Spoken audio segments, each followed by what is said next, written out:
Ẹ̀yin èèyàn lé èwo lẹ ṣe káàbọ̀ sí Mashola Gist TV. Ẹ̀yin ará lé èwo lẹ ṣe káàbọ̀ sí Mashola Gist TV. Bí a ṣe sọ, wọ́n ní arábìnrin kan, wọ́n ní wọ́n wá sí inú pálásì kábíyèsí pẹ̀lú omijé lójú. Wọ́n ní wọ́n bẹ̀rẹ̀ sí pariwo nítorí pé ọ̀rọ̀ yìí ó lágbára díẹ̀. Bí a ṣe gbọ́ ò, wọ́n ní Ọlọ́run ló yọ àwọn. Ìpè Ọlọ́run tí Queen Naomi ń sìn ó ló yọ àwọn o. Ìpè nítorí gbogbo àwọn tí wọ́n wá sí inú palace tí wọ́n wá àtàkì Queen Naomi, wọ́n láwọn pẹ́ débẹ̀ ni. Wọ́n láwọn ò bá jọ wá àtàkì Queen Naomi ni. Wọ́n ní ṣùgbọ́n àwọn pẹ́ débẹ̀. Wọ́n ní ìgbà táwọn máa fi débẹ̀, wọ́n ní gbogbo wọn pátá wọ́n ti sun wọ́n níná, wọ́n ti jóná. Wọ́n ní ọpẹ́ yìí ni àwọn wá dù, àwọn dẹ̀ tún wá tọrọ ìdáríjì ẹ̀ṣẹ̀ fún gbogbo ìwà tí àwọn ti hù sí Queen Naomi, pé kí Queen Naomi dáríjì àwọn àti kábíyèsí nítorí pé ẹlẹ́ṣẹ̀ ni Queen Naomi. Wọ́n ní Queen Naomi ò ṣàwọn o. Wọ́n ní àwọn ò kàn fẹ́ bí wọ́n ṣe wà nínú pálásì kábíyèsí ni. Ẹ̀yin èèyàn lé ẹ rí pé èyí tún lágbára. Ẹni tí ó ṣẹ̀ yín, tí ò rò yín, tí ò rò yín lẹ́jọ́, tí ò bá yín fa wàhálà, tó jẹ́ pé àdúrà ló ń gbà nínú pálásì kábíyèsí ẹlẹ́ẹ̀fẹ́. Ẹ̀yin èèyàn lé bí a ṣe gbọ́. Wọ́n ní àwọn 27 ni wọ́n ní problem nínú nǹkan tó ṣẹlẹ̀. A dẹ̀ ti gbọ́ pé èèyàn bíi 4 àbí 6 àwọn tó wà lọ́sítù pọ̀ o. Wọ́n ní ṣùgbọ́n bí èèyàn bíi 3 wọn náà ti jẹ́ Ọlọ́run nípè. Wọ́n ní nǹkan tí ìyá ìwà pariwo láti tọrọ ìdáríjì ẹ̀ṣẹ̀ lọ́wọ́ Queen Naomi, pé Queen Naomi ò ń ṣe èèyàn lásán. Ó ní agbára tó ju agbára lọ, òun ni Queen Naomi ní. Ó ní agbára ìyanu, ó ní Queen Naomi ní. Ó ní agbára tí èèyàn ò lè dojú kọ, ó ní Queen Naomi ní. Ó ní agbára tán ní, ó lóun ò mà rírú ẹ̀ rí. Ó lóun ò rírú ẹ̀ rí o.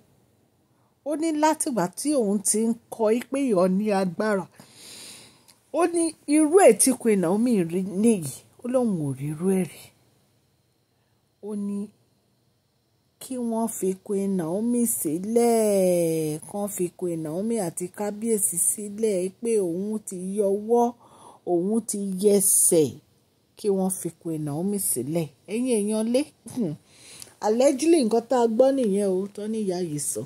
Ṣùgbọ́n jẹ́ kí n kí ẹ̀yin olólùfẹ́ mi ní ilé lóko àti lẹ́yìn òde wípé ẹ káàbọ̀ sí Mashola Gist TV. Gist TV ń kí yín. Mashola Gist TV ń kí yín. Adúpẹ́ atọ́pẹ́dá. Mashola Gist TV ń kí yín. Mashola Gist TV ń kí yín o. Ó ní ẹ ṣé o, lọ́wọ́ ọkùnrin, lọ́wọ́ obìnrin, lọ́wọ́ ọmọdé, lọ́wọ́ àgbà, lórí gbogbo bẹ́ẹ̀ ṣe ń comment, ten like, ten share. Adúpẹ́ ní ọwọ́ gbogbo yín. Mashola Gist TV ń kí yín. Ẹ̀yin olólùfẹ́ wa ẹ káàbọ̀ sí Mashola Gist TV.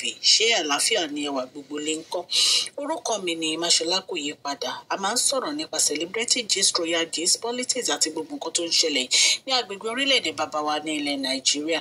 A ń sọ̀rọ̀ nípa celebrity gist, royal gist, politics àti gbogbo nǹkan tó ń ṣẹlẹ̀ ní orílẹ̀-èdè wa. Ẹ̀yin èèyàn lè tẹ́ bá ti subscribe, ẹ tẹ notification bell, kẹ́ ẹ subscribe so that a bá ti post any gist ẹ máa rí.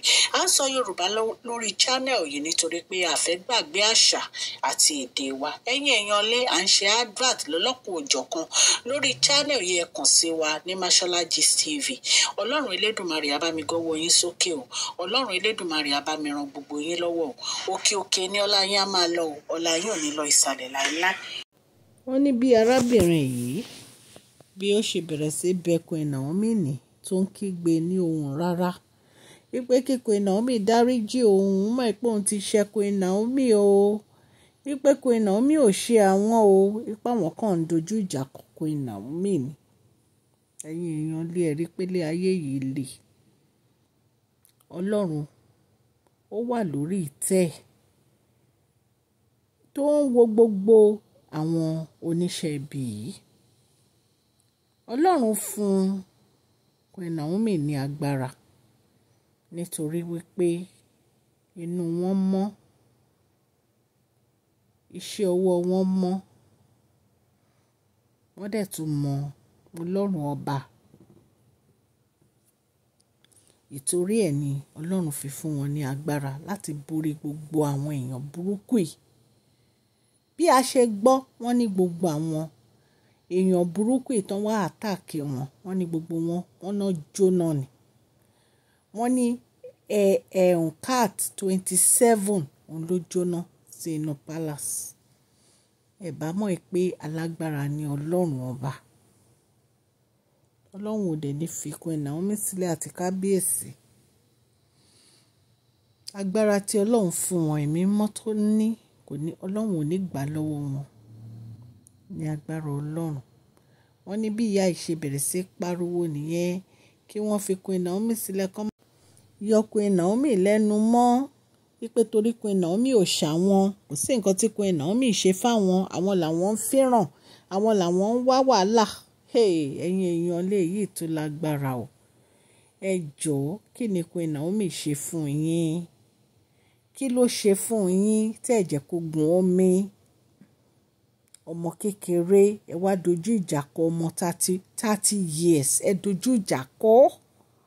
Kí ló dé? Kí ló dé?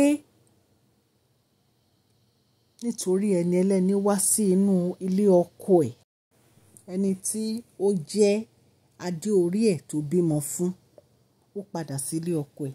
Ìtorí ẹ̀ lè fi ń gbógun tẹni ẹlẹ́ni.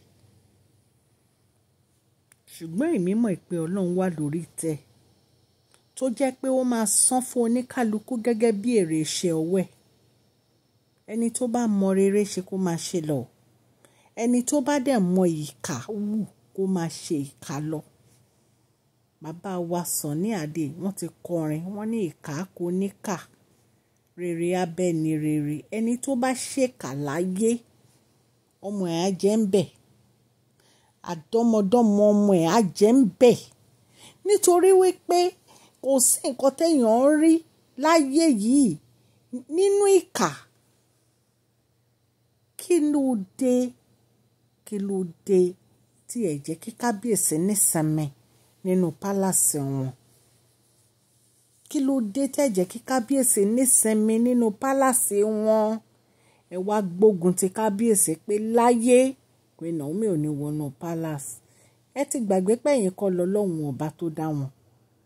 Tí Ọlọ́run bá ní àsìkò ti tó, kò máa sí ẹni tó lè yí padà. Ẹ̀yin èèyàn lé bí a ṣe gbọ́ nìyẹn o. Tán níyà yìí bẹ̀rẹ̀ sí fariwo ta pé kán bò ń bẹ Queen Naomi àti kábíyèsí kó dáríjì òun o.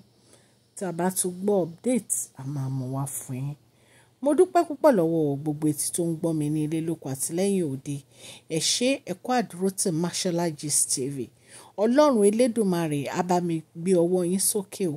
Ẹ ní tọrọ jẹ, ẹ ní tọrọ mu o, ní agbára Ọlọ́run. Ẹni ẹlẹ́ni ò ní gbà ṣe yín ṣe o. Òkè òkè ni ọlá yín á máa lọ o. Ọlá yín ò ní lọ ìsàlẹ̀. Please share this video, like and subscribe. God bless you all. Mashola Gist TV. Love you all.